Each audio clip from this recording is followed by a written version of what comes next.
Hey everyone, welcome back to the Guitars, Gear, and Music channel. Today I'm doing a video on 10 albums that I believe are underrated. And just so you know, I'm going in chronological order, so let's begin. Okay, so the first album here is Ozzy Osbourne's The Ultimate Sin. It's actually my favorite Ozzy album. And full disclosure here, probably just like some of the other albums, there's a lot of nostalgia going on here for me because this is the first Ozzy album that I was ever aware of, mainly because of MTV. I remember the video for Shot in the Dark, and I loved that song, and I've been an Ozzy fan ever since. The second album here is Boston's Third Stage, also happens to be the first Boston album that I ever heard, and happens to be my favorite Boston album. I remember owning the single from this album, Amanda, on tape, and another strong track off of this album, Holly Ann, is probably one of my favorite Boston songs. Number 3 here is Van Halen's Oh U812. I love this album and I don't understand why it gets so much hate. Songs like Mine All Mine, When It's Love, AFU Naturally Wired, Cabo Wabo, Source of Infection, Feels So Good, Finish What You Started, Black and Blue, Sucker, and a three-piece. I think the only weak song on this album is the last track, number 10, Apolitical Blues, which I think is kind of a throwaway track. Okay, number 4, and perhaps the most controversial album on this list, Whitesnake, Slip of the Tongue. So Whitesnake 1987 is one of my favorite albums of all time. It's probably one of the first albums that I heard that really kind of got me into hard rock and metal. And although I think the 1987 album is a stronger album, I love Slip of the Tongue. It is kind of a hair metal album. It came out in 1989 and it features Steve Vai, so the sound is a little bit different from the previous Whitesnake albums, which had more of an English kind of blues rock sound. But I think that's part of what makes this album interesting, and I think Steve Vai's guitar work is awesome. A couple of standout tracks, Judgment Day and Sailing Ships, and I think Sailing Ships is an epic song.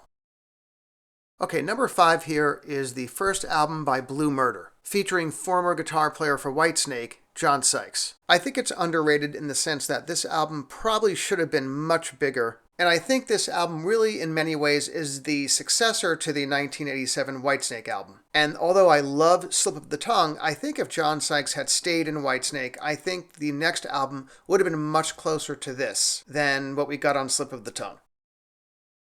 Number 6 is going to be Def Leppard's Adrenalize. I don't think this album is as good as Hysteria and certainly not as good as Pyromania, but I think there are a whole bunch of really great tracks on this album. Some of the tracks include Heaven Is, Tonight, White Lightning, Have You Ever Needed Someone So Bad? And the last track, Tear It Down, I think it's one of the greatest Def Leppard songs of all time.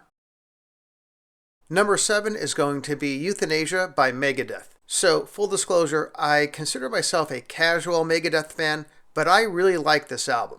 But I think there are some really strong tracks on here. I think Reckoning Day is a killer opening song, Train of Consequences, great song, Addicted to Chaos, A To Le Monde, Elysian Fields, The Killing Road, The Blood of Heroes. I understand that it's a departure from their previous thrash albums, but I think this is a really strong, underrated Megadeth album. For number 8, I have Metallica, Load. Now, I'm a huge Metallica fan, and the Black Album is still my favorite Metallica album. And the way I view Load is I think it's a really great hard rock Metallica album. The way I look at it is their first 4 albums were thrash mixed in with some progressive metal. The Black Album was really a straight up heavy metal album, and I look at Load as a hard rock album. Number 9 is Black Gives Way to Blue by Alice in Chains. This album came out in 2009, and it's the first album by Alice in Chains without lead singer Lane Staley, who passed away in 2002. Some of the standout tracks to me, All Secrets Known, Check My Brain, Last of My Kind, Your Decision, A Looking in View, and Black Gives Way to Blue. It's just a great album overall, and I think it's underrated. And number 10, I have Rat Infestation, which came out in 2010. I've been a Rat fan forever. Out of the Cellar was the first album I ever owned as a kid, and I actually had it on tape. I think this album went a little under the radar. It has Stephen Pearcy on lead vocals, Warren D. Martini on guitar, Robbie Crane on bass, Bobby Blotzer on drums, and Carlos Cavazo on guitar and backing vocals.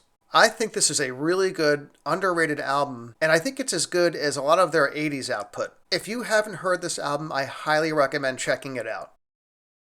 And some honorable mentions here, two albums from the same artist, and probably no surprise here because Whitesnake is one of my favorite bands of all time. I have Good to Be Bad and Forevermore, both by Whitesnake. I think these are both stellar albums. I think they're underrated. I think these albums could have came out after the 1987 album and they would have been right at home. So that's it for my list of 10 albums that I think are underrated. Please leave your list in the comment section because I do read them. Thanks for watching, and I'll see you next time.